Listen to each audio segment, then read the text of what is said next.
Mga idol, magluto naman tayo ngayon ng pasayan. Pero bago lutuin natin, may ituturak ko mga sikreto dyan na para maging malinis yung pasayan natin gamit itong stick. Kailangan tanggalin natin ito ng kinain niya para malinis dito sa likod. Sungkitin nyo yan. Yan. Yan. Yan. Bago nyo lutuin, sungkitin nyo yung ano, kita nyo. Yan, yung kinain ng pasayan, no? Para hindi natin makain, no? Iti, tawag dyan. Yan. Yan siya, oh. Para malinis. Ang dami, oh.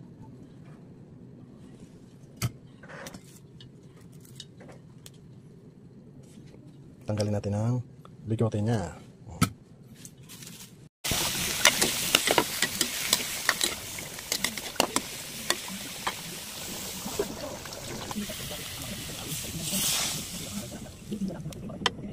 Yan na, kuloy natin ito para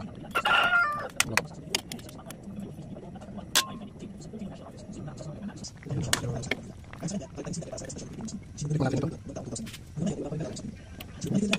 Okay lang timpla. Lutuin natin konti.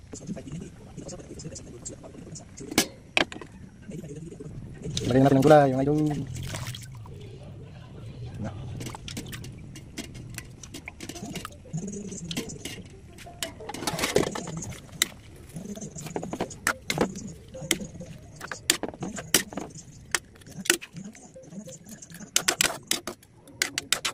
Turuin natin ito ng 1 bukal dahil lapit ang maluto.